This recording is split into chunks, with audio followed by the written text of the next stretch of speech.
Ya estamos por aquí otra vez. Pues era Muy muy buenas. interesante lo que comentas, porque ya te digo, yo, por ejemplo, claro, a nivel periodístico nunca he podido coger un Evo, porque claro, yo cuando empecé en este sector, pues ya no estaban, y luego Evo Ujú. sí que he montado uno, pero nunca he llevado ninguno, y bueno, lo que te transmite de copiloto, pues bueno, es diferente a lo que te transmite de piloto, pero sí que notas, pues eso, que son hierros y notas un poco todo ese sentimiento de la conducción pura. Y eso que comentabas a lo mejor del tema de que el límite está alto, yo creo que puede ser un poco comparable a lo mejor yo más o menos lo he probado es el WRX STI, ¿no? Y yo recuerdo ese coche que, claro, van tan bien, es decir, el límite está súper alto y Sí, posiblemente correcto. no va, o sea, tú no vas al 100% de tus posibilidades ni de coña, Ni de pero coña. es un punto que si te confías y te crees que el coche es infalible, realmente la línea entre el bien y el mal es muy delgada y Ujú. verte con él ya en ciertas Situaciones es muy no es muy... complicado. Sí, Mira, sí, o sea, aquí hay un dato que quisiera especificar claramente. Tú piensas que sobre todo a partir del 7 y 8, estos coches llevan diferenciales activos, el AIC y el ACD. El ACD es el diferencial central y el AIC es el diferencial trasero. Los dos son electrónicos. Es, por decirlo así, funciona, vamos a ponerlo entre comillas, un símil a un control de estabilidad, un SP, que en lugar de frenar las ruedas individualmente, lo que hace es detectar las ruedas que pierden tracción y aplicarles más par para recuperar la tracción. claro. Pero para hacer esa función, tú necesitas tener el pie a tabla, no a pie a tabla, pero necesitas que haya par. Sí, Ese sistema de tracción solamente funciona cuando los diferenciales están recibiendo par del motor. Quiere sí. decir que si tú lo dejas en un punto muerto, levantas el pie porque tienes miedo, los diferenciales no actúan y no existe un Bueno, ¿no? sistema de control que frene el coche. Entonces, uno de Claro. los problemas que tienen muchos de los propietarios que hay, que como no conocen esa virtud, imagínate, llegas a una curva, vas pasado y la lógica te dice, no, no, tú levantas, pisa freno Claro, sí. y sálvate. Pero claro, si tú pisas freno y levantas el pie lo más posible, pierdas la tracción, te salgas de la calzada. Sin Claro. embargo, si tú coges, bajas una marcha abajo, que es algo absurdo por completo, metes pie a tabla y giras el volante, el resto lo hace Sí, el coche. claro.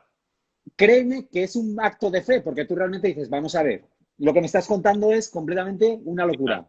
Ujú. Cuando lo haces en un circuito, realmente es cuando te das cuenta que dices, es que realmente este coche, mientras que tenga par y mientras que hagas lo que tienes que hacer, a ver, te puedes salir, puedes tener un tropo, puedes hacer mil cosas, pero Mm. las posibilidades de tener un golpe son infinitamente menores que si no sabes. Claro, el problema es cuando alguien compra un coche de estos que no saben nada del coche y dice, no, no, yo paso por la curva en cuarta a 200 y aquí no pasa nada. Pues la mayoría de la gente acaba estrampándolo el primer día que lo compra porque no le dan la oportunidad al coche de conocerlo, porque el coche tiene Sí. límite muy lejos, pero el problema es que el piloto a lo mejor no la ha llevado al punto adecuado. Ahí estamos. Yo es que creo que son coches, lo que decimos, por un lado, que no hay que confiarse y que ya la persona que los tiene, yo creo que ya tiene determinadas manos y que lo que dices tú, hay que muchas veces en estos coches hay que conducirlos con fe.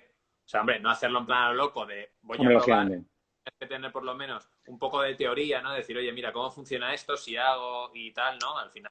Yo creo que ese tipo de cosas es importante que se conozcan en un coche de estos porque lo que hablamos, la mayoría de la gente es como, yo por ejemplo empecé practicando drifting, ¿no? Con un BMW 36 y al final Uh-huh. eso te ayuda mucho a la hora de controlar el coche porque claro, dices, se te va, claro, si tú le das más gas puedes realmente llegar a corregirlo y no dar la vuelta, pero claro, si sueltas, realmente se te va a dar el latigazo. Entonces, ese tipo de cosas, pues en un Evo, por lo que me estás contando, tiene que ser similar. Es algo similar, es algo similar. Llegas a un punto que dices, no lo voy a salvar, si suelto, sí que no lo salvaré del todo, pero tienes que confiar y darle, y oye, el coche va a actuar sí o sí, porque al final Los es que, diferenciales activos están para algo y esos diferenciales activos lo que permitían, tú fíjate, una de las pruebas que haces cuando compras este coche la primera vez y ya conoces un poco cómo reacciona, entras en una rotonda, abres gas desde que empieza la rotonda hasta que das la vuelta a la rotonda y créeme que el resto, o sea, esa sensación de efectividad del coche, que el coche es el que abre el tren trasero y tú notas que sin hacer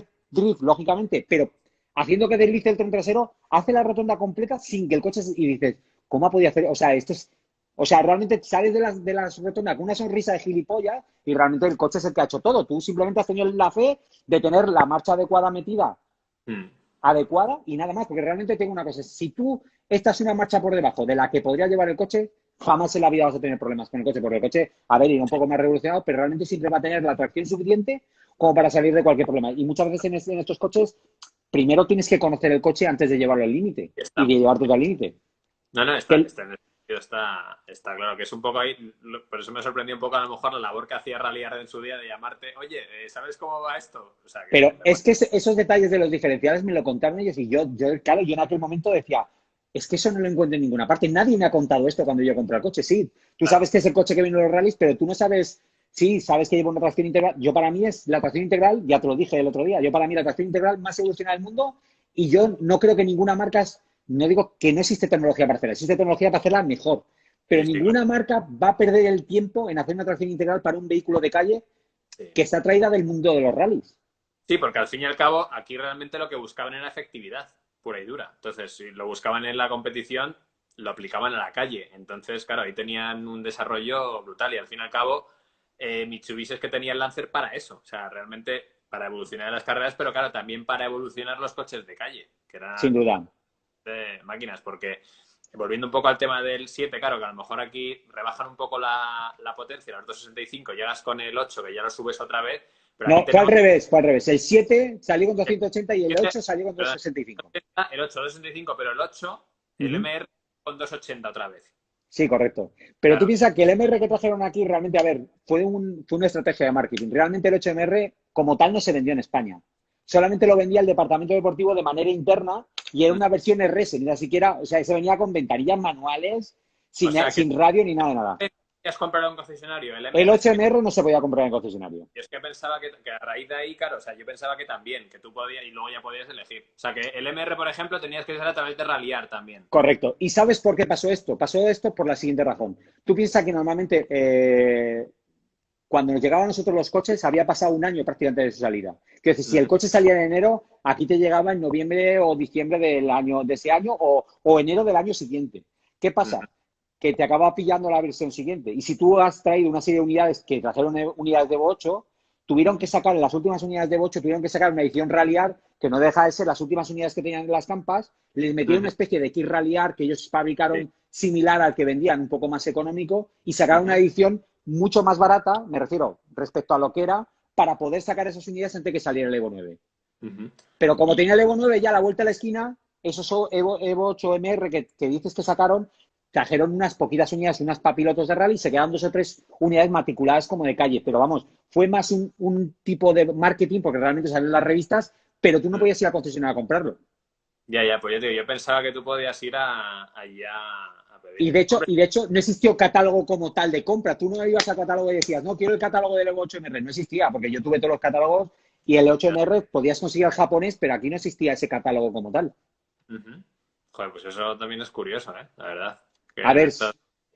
con el 6 pasó algo parecido. Cuando tenía las últimas unidades de 6, sabiendo que salía el Sixto de McKinnon, sacaron Sí. esta edición Rallyar, que sí, que la prepararon muy bien, con su chapita, tal cual, pero fueron las últimas unidades que ellos tenían y que querían sacar de alguna Sí, que manera. quería hacer stock para poder traer el otro, claro. Correcto. Y te voy a contar una cosa más. Por ejemplo, tenemos que hablar todavía del 10, que yo creo que es la última unidad que nos falta. Es verdad que el 9, yo para mí, es la unidad que marcó el final de la saga, de esta última saga 7, 8 y 9. Y yo para mí fue la mejor de todas. Incluía el MIDEC, incluía el techo de aluminio, incluía todas las mejoras tecnológicas.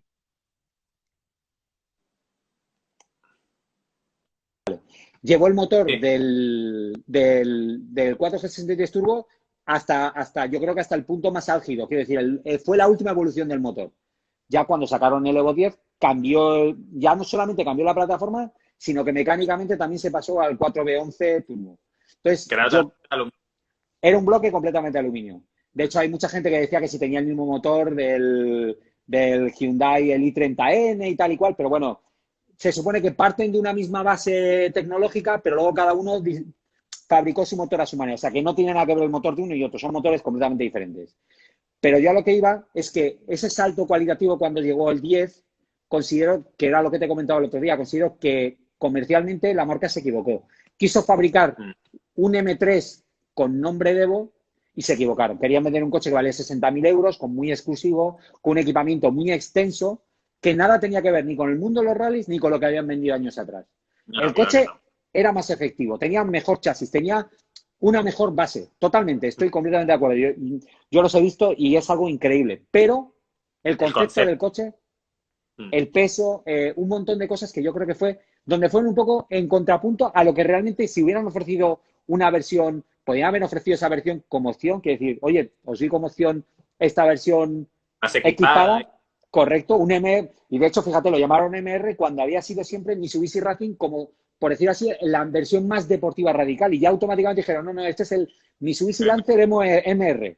Hostia, se metieron, yo creo que se metieron de bruces contra todo lo que habían hecho años atrás, bien hecho, yo creo que se metieron contra bruces contra él. Luego sacaron un coche que pesa casi 1.700 kilos, manteniendo sí 295 caballos con un cambio robotizado, sí, de doble embrague, tal cual, pero yo considero que fue un poco en contrapunto a lo que habían hecho antes. O sea, Claro.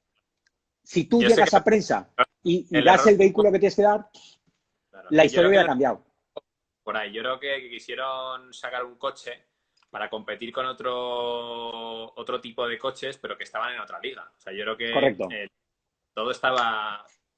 Y ahora todo, o sea, hoy en día el mercado está muy segmentado y cada comprador sabe lo que quiere. Pues me imagino que en esa época lo mismo. Entonces, que quería un Lancer Evolution, quería un Lancer Evolution. Si quería un correcto. M3 o quería otra cosa, un RS4, ya se comprarían el RS4 y un BMW M3, porque al final lo que decimos, o sea, son coches aspiracionales. Vas teniendo, a medida que tu poder adquisitivo va creciendo y tu conocimiento y todo eso, vas queriendo ciertos coches, pues al final yo creo que ¿cuál es el paso siguiente a un Evo? Pues eso, es ya un M3 o algo así, o te vas a un 911, por ejemplo. O sea que yo creo que va dando saltitos y aquí yo creo que en este caso lo que pasó fue un poco lo que comentamos, que quisieron ofrecer o se quisieron acercar a un tipo de coches, pero que no era el que su público demandaba. Entonces, en ese Correcto. sentido, yo creo A que ver, yo pienso que el cambio de filosofía fue más por parte de la marca. Quiero decir, la marca empezó a pensar de otra manera, porque de hecho, años después pesó completamente en verde y abandonó todo lo que era tipo de competición. Y de hecho, sí. fíjate, durante la asistencia del Evo 10 desapareció Ralliar, el departamento que le había dado nombre y vida al Evo, porque realmente yo pienso que el Evo es lo que es gracias al departamento Ralliar y realmente es el que ha hecho que el Evo esté donde esté. Pero sí considero que en aquel momento querían un coche más versátil. Porque realmente el Evo 10 es el coche, el Evo más versátil de la historia. O sea, no existe Sí. un Evo que valga para todo tanto como un Evo 10. Eso es la verdad. Más efectivo, más fácil, todo, o sea, quiero decir, simplifica todo lo que han hecho atrás y encima mejora el sistema de tracción integral hasta puntos insospechados. El mejor tracción integral que existe es el del Evo 10, sin duda. Pero yo considero que pierde mucho el espíritu del coche, o sea, las Sí. sensaciones de coche de carrera, de descolocarlo, de esa sensación de coche que transmite todo lo que pasa en el asfalto. El 10 lo hacía cuando lo potenciabas mucho, pero sí que es verdad que cuando lo potenciabas perdía la versatilidad, y si perdía la versatilidad, ¿qué Ya. sentido tenía tener un cambio automático? Sí, sí, ¿Entiendes sí. lo que te quiero decir? Sí, claro. Y luego, sobre todo, un dato muy curioso es eso, que realmente aquí coloquialmente se conoce como Evo 10, pero incluso Mitsubishi le llamó Lancer Evolution. O La sea, acción evolutiva seca, correcto. o sea, que al final yo creo que pues eso, quisieron cambiar de concepto radical. Pues eso, a lo mejor se tiraron a la piscina pensando, oye, mira, esto va a funcionar. Entiendo que, bueno, pues las marcas van cambiando de rumbo Uh y -huh. también se va demandando el mercado, pero yo creo que hay ciertos coches que bueno, que tú tienes que saber ya qué público va destinado. Entiendo que a lo mejor tengan que ir por otro lado, pero Uh bueno, -huh. que vayan modelos, ¿no? O sea, hay modelos que han tenido que salirse del tiesto, pero por salvar a otros realmente. Pues yo creo que a lo mejor aquí Mitsubishi lo tenía que haber hecho A un ver, poco más. tú piensa que con el 10 estiraron el chicle más que nunca. Si te fijas en la historia de los Lancer Evolution, cada año o 2 años sacaba una edición nueva. Y con el Evo 10 estuvieron 9 años con el mismo coche exactamente igual. Y de hecho, las últimas unidades eran un despropósito. O sea, las Final Edition de Estados Unidos fundamentalmente no es que fueran un despropósito. Pero yo había sentido de que no llevaban los asientos bucket originales, no iban como tenía. O sea, que decir, el coche estéticamente sí, había un cambio, pero realmente fue propio para el coche. Quiero decir, que tú ves el Final Evolution bien preparado y es muy bonito. Pero originalmente, tal y como sale de fábrica, hostia, era Sí, atentar contra todo lo que se había hecho tantos años atrás. Y considero que un coche que se estiró como un chicle tantos años fue porque realmente la marca había perdido completamente la orientación sobre el vehículo. O sea, lo mejor que podía pasar era que terminara el vehículo. sí, yo creo que eso, bueno, o sea, es una pena que se haya terminado el ciclo o se haya cerrado, pero bueno, al final lo que decimos, también gracias a vosotros y a vuestro club, pues mantenéis un poco el legado de los Evo puros, que vamos a decir que quedan, ¿no? Sin menospreciar al Lancer Evolution, al último, pero que bueno, que a lo mejor lo que decimos, hay un punto y final en el Evo nuevo y luego ya el 10, pues bueno, a lo mejor va otro por los caminos. Entonces, pues la verdad Pero que te voy a decir una cosa, va por otros caminos, pero tú realmente, tú ves algunas preparaciones sobre el Evo 10 que yo he visto y realmente te das cuenta que un 10, o sea, o el Lancer Evolution sigue siendo un Lancer Evolution. O sea, en el Sí. fondo lo es. El problema es que tal y como sale de fábrica, no lo es. Para mí, o Pues, sea, que decir, para mí traiciona todo lo que era. Pero claro, ujú. si haces una preparación como Dios manda o pillas un GSR con cambio manual o tal, realmente te das cuenta que existe un... O sea, existe el Evo, está ahí. O sea, el Evo está ahí. No se ha perdido ni ha Está ahí, desaparecido. está ahí, pero tienes que tocarlo mucho más de lo que... Correcto. Está latente y realmente se puede hacer muy potenciable, pero claro, en un principio, a ver, luego se han sacado refuerzos para la caja de cambios automática, la caja de cambios, y un Evo 10 automático puede ser tan rápido como un Evo 9 sin ningún problema y más efectivo. Pero tal y como salía de fábrica y con las primeras piezas que existían, sobre todo la caja de cambios de los Evo 10 MR, daban muchos problemas de temperatura, de calentamiento y tal, que luego eso se solucionó con los años. Pero con la salida del vehículo en el mercado, considero que fue un poco darse un poco contra bruces contra lo que habían ofrecido. ¿Que luego se solucionó? Sí, pero bueno, también pasó con el 7. Cuando salió el 7 al mercado, aunque no lo creas, muchos propietarios echaron peste sobre el 7 porque les parecía una cagada de coche en todos los sentidos. Claro, pasar del 6 de McKinnon, los colores de McKinnon tal, y ves el coche espectacular. Algo más civilizado, entre comillas. Correcto, pasas a un 7 que tú ves el chasis que dices, bueno, sí, está bien, pero el Alero no tiene esa magia, no tiene ese Sí, aspecto de coche de rally, tal cual, porque claro, ya tampoco corrió el Mundial de Rally. Pero claro. claro, si tú lo ves con perspectiva, para mí el 7 está súper presente y tiene 20 años, tío. Tiene 20 Sí, sí. años del 2000. Son coches que es lo que hablamos. A partir del 7 ahí es cuando pues, fue otro salto, ¿no? Y tal vez todavía mantiene una estética moderna. O sea, no se ve un Correcto. coche viejo, bueno, viejo, a ver, que ya tiene, pues eso. Primero, si mal no recuerdo, fue eso, a partir de El los Tommy cebollas. McKinnon fue en el 2000 y Claro, y esto el, fue. y el Evo 7 en el 2001. 2001-2002. Aquí llegó para el 2002.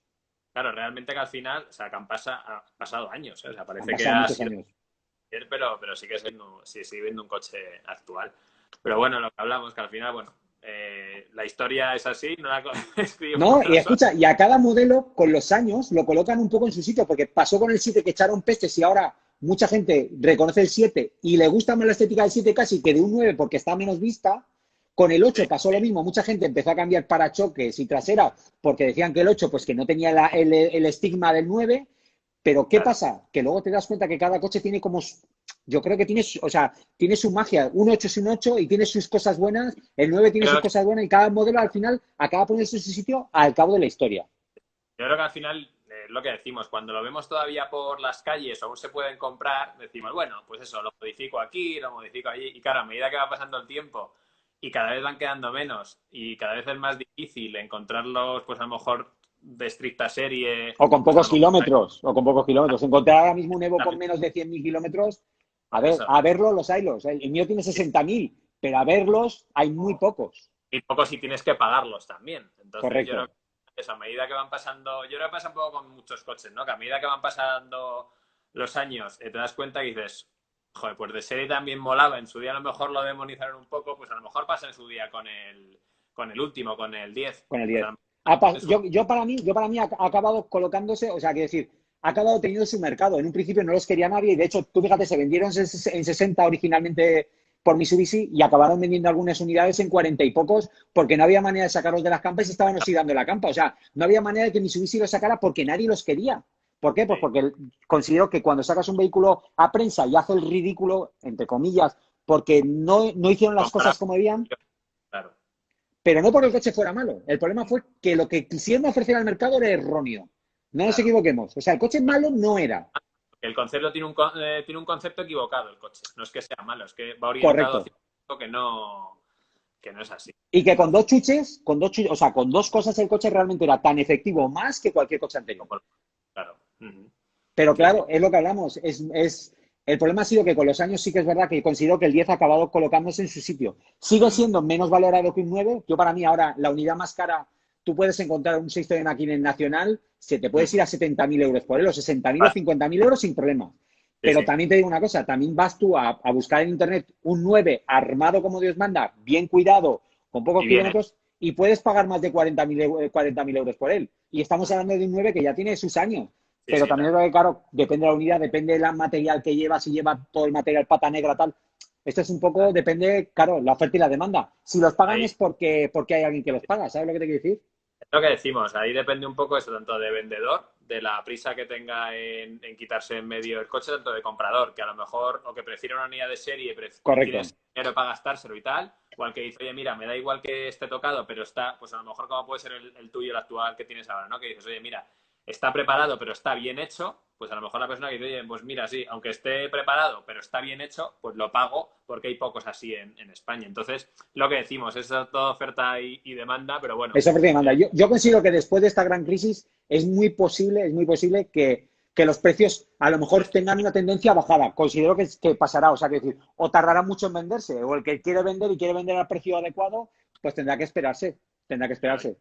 me imagino que lo que pasará a lo mejor, las unidades que hoy en día están por encima de su precio bajarán y las Sí, que a lo mejor están en buen estado, que estaban subidas también por la corriente que llevaban las otras, se estabilizarán. Y al final yo creo que se va a pagar lo bueno a un precio razonable. Entonces, y lo que sí, hablamos, posiblemente. hay gente que tiene pasta y lo puede pagar, pues posiblemente, a lo mejor lo que dices tú, a lo mejor hay un Tommy McKinnon en un estado de 10 en 70.000 euros y hay gente que lo quiere por colección, que es su capricho, tiene dinero para pagarlo, pues dice, oye, mira, antes que pagar a lo mejor 50.000 por uno que está destrozado o que directamente no lo hay, pues tengo que pagar esto. Correcto. Yo creo que sí, que todo eso, yo creo Y, que se... y hoy en día existe un segundo problema. En el mercado de segunda mano encuentras muchas unidades a precios asequibles. Pero luego, por ejemplo, o son invertidos, que les llamamos entre comillas, porque son gente que lo tenían al volante a la derecha y han hecho el cambio al volante a la izquierda. ¿Cuál es el problema? Que normalmente la correa de la distribución del vehículo no es la original. Y normalmente uno de los factores que tienen estos coches es que el giro de volante tiene muy poco, o sea, quiero decir, tiene como muy poca vuelta de dirección. ¿Qué pasa? Que cuando tú afrontas un tramo, tú prácticamente parece que tienes un bisturí en la mano. Giras muy poco el volante y el coche se simula con mucha facilidad. Si la correa no es la original y cogen una alternativa del Lancer adaptada o de un modelo distinto, tiene más vuelta de volante. Por lo tanto, el comportamiento del vehículo cambia radicalmente.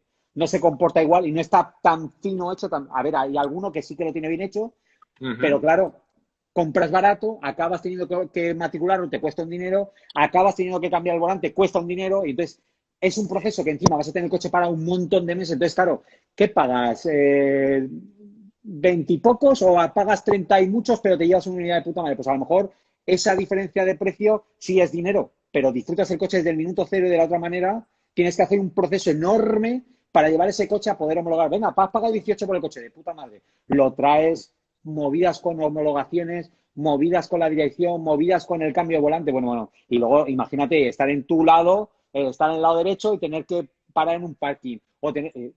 Es un problema que, por mucho que me digan que es igual, para mí cambiar con esta, yo en mi vida he cambiado con esta y cambio con esta. ¿Sabes lo que te quiero decir? Sí. Es No, imperdonable. es que al final hay muchas veces que lo barato sale caro, a no ser que te salga un precio muy, muy, muy barato. Yo creo que meterse en esas historias. A ver, entiendo que es comprensible porque hay muy pocas unidades y tienes que tirarte un poco a lo que hay.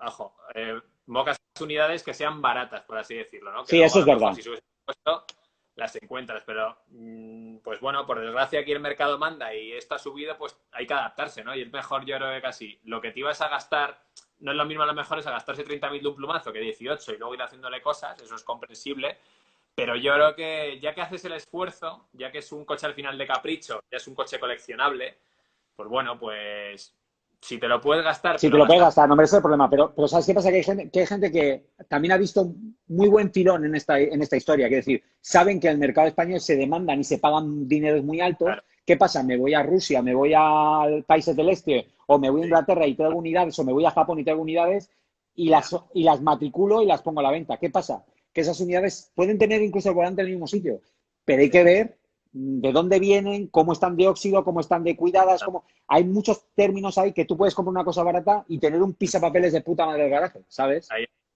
Y que es lo que decimos, que yo creo que con tantas versiones y tantos enjambres y tantos cambalaches que hicieron con este coche, yo creo que Luego te es vuelves un loco, luego te vuelves loco. es ir a por una unidad que esté o que tengas más o menos un mantenimiento demostrable, una historia demostrable que por lo menos lo conozcas. Y yo creo que pues para este sentido el club también es muy importante porque al final, pues bueno, me imagino que tendréis ya ciertas unidades que ya conocéis, sabéis de dónde vienen, si alguien lo pone a la venta, oye, pues mira, este era de fulanito, A esto me lo ver, compré porque estaba en circuito claro. todo el día y tal. O sea, que al final yo creo que Y, todos... y luego hay un dato muy importante aquí. Tú piensas que muchos de los socios del club que llevamos aquí 16, 18 años, incluso algunos más, incluso antes de que se formara el club, hay propietarios que ya tenían el Evo antes de que montáramos el club. Y yo sé que muchos de ellos compraron el Evo y lo tiene el garaje de único dueño. Lógicamente, si ese tío un día lo vende, Sí, te va a la mayoría pedirlo. de esas unidades están cuidadas perfectas. Claro. No es lo mismo comprar un coche de único dueño o de 2 dueños como máximo que comprarlo de 12 o 13 dueños. No, no, Porque a está. lo mejor ha habido uno que lo ha cuidado, pero de esos 12 dueños, ¿quién sabe el mantenimiento que ha tenido, el cuidado que ha tenido? Claro, pues ya son coches con años, con kilómetros. Todo esto es razonable puro, ¿sabes? Sí, sí, sí. No, y al final yo creo que eso, que al final, mira, como dicen por aquí, que las unidades buenas que no se venden, que muchas se venden en el boca a boca, pues eso, que Exactamente, correcto. Y de hecho, tú tienes que vender una unidad y buscas dentro del club que alguien que tú conozcas se lo vaya a quedar o alguien que sepas que va a cuidar el coche y que lo vas sí, a tener de referencia. Y hay mucha gente que lo hace así, ¿eh? sí, sí. No, pues la verdad yo creo que, tío, que hacéis una labor estupenda y más con coches que son complicados, me refiero a la hora de conocer su historia, que por eso comentaba al principio que creo que la currada que te has pegado y que te vas a seguir pegando con toda Sí, la historia de los coches, la verdad que es digna de mención porque, ya te digo, o sea, yo que me han gustado siempre estos coches, a lo mejor nunca me he planteado la compra de ninguno y demás, pero bueno, te gusta conocer la historia y, joder, cuando te pones a descubrir todo eso al final y que ves que hay un montón de datos, ves que hay un escucha, montón te pica el gusanillo, reconócelo. ¿Qué te pica el gusanillo? de gusanillo, pero te picas porque dices, "Joder, el 7 tenía esto, el 8 también, pero claro, o sea, y al final te bailan datos y son tantos datos que al final es que tienes que estudiártelos de verdad, claro, y tienes que ir haciéndole hueco y quitarte otras cosas que a lo mejor y no te interesen. A mí te digo una cosa, la mayor ilusión de hacer esos vídeos y hacer un poco, es dejar un legado porque sé que, no porque yo me vaya a morir mañana, pero quiero decir, pasarán X años y Sí, encontrar sí. esa información en español no existe en ninguna parte. Quiero decir, No, tienes yo que te digo, buscar en catálogos, tienes que buscar en un montón de cosas, en manuales del usuario para poder encontrar ciertas cosas que nosotros ofrecemos ahí y que nadie más te va a dar esa información. Y realmente creo sí, que sí. es un legado que dejamos para todo el mundo. O sea, cualquier propietario va a poder ir a buscar una serie de informaciones que de otra manera no iba a encontrar de ninguna manera. No, no, eso ya te digo que tanto para el propietario como a nivel periodista se agradece muchísimo y ya te digo, te doy también por eso las gracias por compartir toda esa información que tienes, por haber estado en este directo que al final, perdona que te haya robado un poco más tiempo del... No, escucha, de si no me lo pasara tan bien, yo me lo Claro. paso muy bien, de verdad. Y escucha, y también te digo una cosa, si alguna vez pasas por Zaragoza y quieres probar un Evo, que sepas que el mío puedes probarlo, ¿vale? No digas dos veces que se tarda 3 horas, no te lo digo. Pues Pues escucha, en el momento que pase esto, te subes un día y nos damos una vuelta. Y así por lo menos no me dices que no lo has probado, porque eso, escucha, casi me has insultado. ¿Cómo que no has probado un Evo, tío? O sea, no me lo han querido dejar o cuando las veces que he montado ha sido de copa. Pues escucha, lo solucionaremos, no te preocupes. Eso te doy Bueno, mi pues palabra, ¿vale? te agradece. Oye, Edu, pues lo dicho, mil gracias y eso, gracias por haber creado el club, gracias por compartir toda la información y la afición que tienes, que es brutal, y gracias por haberte pasado por aquí, que yo creo que tanto a los aficionados que han estado aquí viéndonos nos has aclarado un montón de dudas, a mí también. Yo ahora estoy esperando con ganas ya los próximos vídeos para seguir empapándome aún más de la historia y lo he dicho, a ver si cuando pase todo esto, pues bueno, habrá que hacer una rutita hasta Zaragoza y por lo menos conocernos en persona. Pues Y escucha, aunque cuando quieras. me des una vuelta, yo me conformo. Pues escucha, eso sobra decirlo. Te doy mi palabra, ¿vale? Y de verdad, oye, muchas gracias a toda la gente que nos ha seguido en el canal, que la verdad que para mí también ha sido una experiencia y ojalá que pasen los años y la gente recuerde realmente ya no solamente la labor que podía hacer yo, que podía hacer la gente del club, sino que tenemos un legado ahí que yo espero que no perdamos nunca, ¿sabes? Por lo menos para mí. Yo creo que no, ya te digo, yo creo que con el empeño que le pones tanto tú como el club, yo creo Hay, que es hay un, difícil. escucha, hay un valor de gente en el club increíble. O sea, los socios, yo creo que sin ellos y sin la gente que ha pertenecido al club durante tantos años, toda la información que hay aquí, no, o sea, que decir, yo he estudiado mucho, pero realmente, si no fuera por mucha gente que me ha dado toda esa información, yo no podría Esa, plasmarla. Y eso es gracias al club, si no, no lo podría hacer. porque al final eso, uno te dice otro, al final todo es armarlo, se pone en común, o sea que en ese sentido, Y gracias eso, escucha, una vez más. y correcto, y sin eso no hubiera sido posible. No, no, está claro. O sea, que eso queda, vamos, queda presente en todo esto que nos has contado y que nos has dicho. O sea, que en ese sentido, pues enhorabuena otra vez más y a ver si nos vemos prontito.